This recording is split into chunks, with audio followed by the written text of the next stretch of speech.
Monsieur le Président Hassan Ouattara, Madame la Première Dame ivoirienne, Mesdames, Messieurs, c'est avec émotion que je souhaite vous remercier pour l'accueil populaire que j'ai reçu à mon arrivée ce matin. L'affection et la chaleur qui m'ont été témoignées reflètent les qualités de cœur du peuple ivoirien frère, mais aussi les sentiments de respect et d'admiration qu'il vous porte.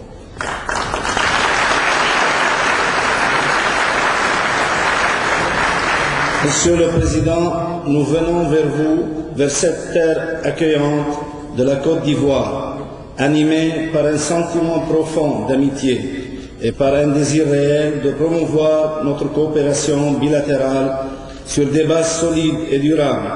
à la mesure des relations humaines, fraternelles et profondes qui nous unissent depuis de si longues décennies.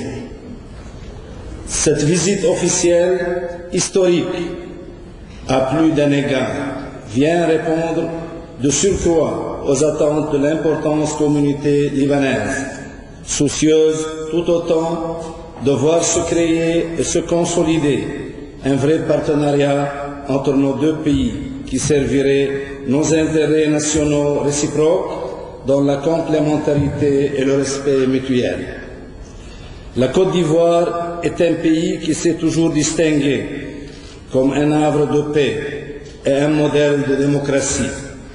de convivialité et de stabilité. Quelles que soient les difficultés et les défis qu'elle a dû affronter, nous restons fermement convaincus que la sagesse de ses dirigeants et l'intelligence de son peuple, de même que les vertus du dialogue lui permettront de suivre son parcours national vers la réconciliation et le progrès et de retrouver tout l'éclat de son prestige régional et international.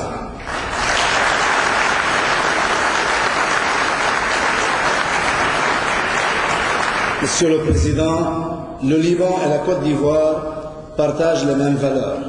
et agissent de concert pour faire prévaloir les causes de la paix, de la justice, de la solidarité et du mieux-être des peuples. Que ce soit au sein de l'Organisation des Nations Unies, de l'Organisation internationale de la francophonie ou de l'Organisation de la conférence islamique, ils se sont fidèlement échangés appuis pour faire prévaloir leurs droits et défendre leur souveraineté, leur intégrité territoriale et leur stabilité respective à chaque fois que ces droits ont été mis en péril. Ainsi, le Liban continuera à œuvrer avec l'appui de la communauté internationale pour garantir l'application de la résolution 1701 du Conseil de sécurité, lui permettant de retrouver sa pleine souveraineté sur l'ensemble de son territoire. De même qu'il se tiendra toujours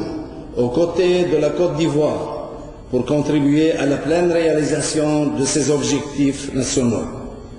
À cet effet, nos deux pays ne manqueront pas de coopérer, tant sur le plan bilatéral que régional et international,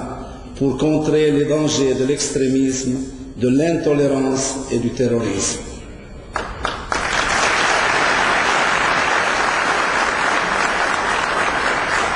Quels que soient les défis, ils resteront fidèles à leurs traditions et s'affirmeront sans cesse comme des messagers de dialogue, de modération et de convivialité. Monsieur le Président,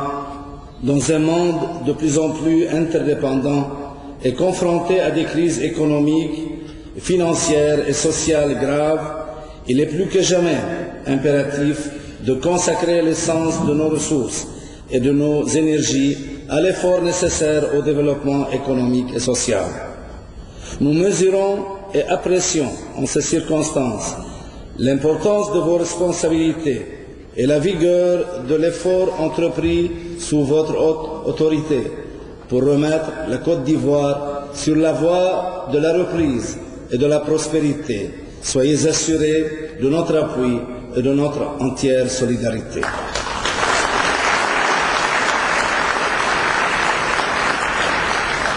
Et il est de bon aloi d'observer que tous les indicateurs tendent à affirmer que l'Afrique se redresse et émerge, et qu'elle offre désormais de grandes opportunités à ses fils et au monde de l'investissement. Le Liban, pour sa part, a réussi à éviter les répercussions déstabilisantes de la crise financière mondiale grâce à la qualité de ses mécanismes de prévoyance et la solidité de son système bancaire. Nous venons de lancer par ailleurs le processus devant permettre de passer aux phases successives des appels d'offres, de l'exploration et de l'exploitation des larges ressources en gaz et en pétrole récemment découvertes dans nos zones maritimes, et cela pour le grand bien de notre économie et celui des générations futures. Pareille perspective prometteuse dans nos espaces respectifs devrait donner un élan nouveau à notre coopération future, qui sera sans nul doute matérialisée par la réouverture de l'ambassade de Côte d'Ivoire à Beyrouth.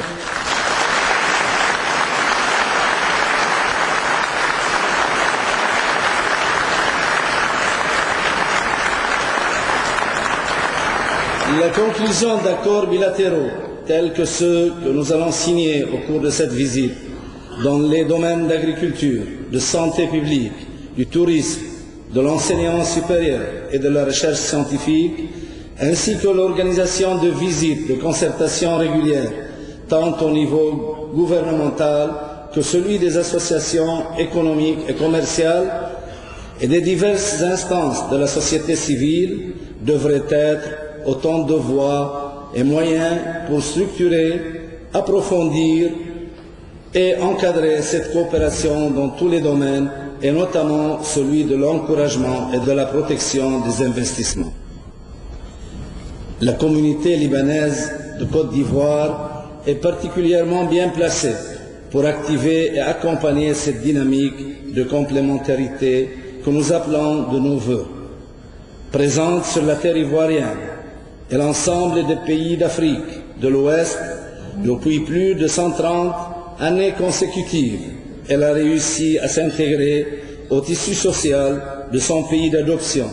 et à sa culture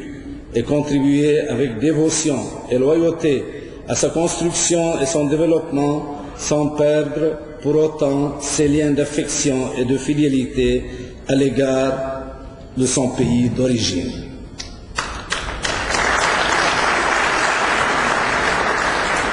Au-delà de leur contribution essentielle en matière de développement économique et commercial, dans des domaines aussi divers que l'industrie, la construction et les professions libérales, les ressortissants libanais de Côte d'Ivoire, de même que les Ivoiriens d'origine libanaise, peuvent jouer un rôle particulièrement utile dans le domaine des échanges interculturels et humains entre nos deux pays, et cela en parallèle à la coopération interétatique. Nous avons beaucoup à apprendre de nos expériences et de nos cheminements respectifs, d'autant plus que nous avons pour souci commun de faire aboutir le dialogue entre les cultures, les religions et les civilisations, et de réussir la gestion de la diversité dans les sociétés plurielles, dans la concorde de l'unité. Mais nous sommes tous conscients que cette concorde se nourrit de justice sociale et de bon fonctionnement des institutions démocratiques sur le plan interne et de paix sur le plan externe, une paix qui devrait s'imposer au Sahel et qui reste évasive au Moyen-Orient, en proie depuis plus de 65 ans à des guerres successives. Nous comptons sur votre sens de la justice, votre sagesse et le prestige dont vous bénéficiez sur le plan international pour faire prévaloir avec nous la cause de la paix au Moyen-Orient.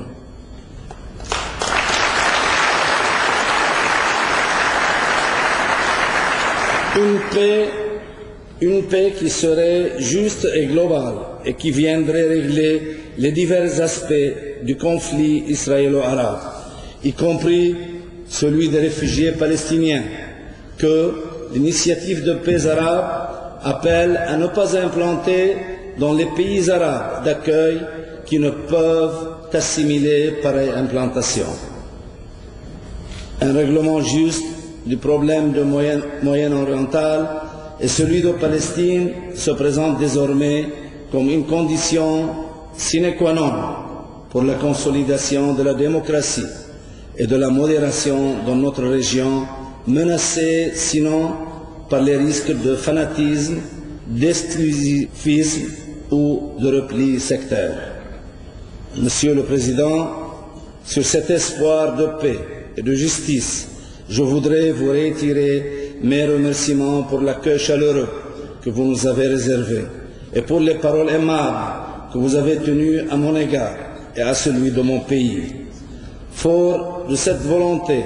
de sceller des liens d'amitié et de coopération solides entre nos deux pays, il me plaît à mon tour de lever mon verre à votre santé et votre bonheur personnel, ainsi qu'à celui de Madame Ouattara et à la gloire de la nation ivoirienne. Vive la Côte d'Ivoire, vive le Liban.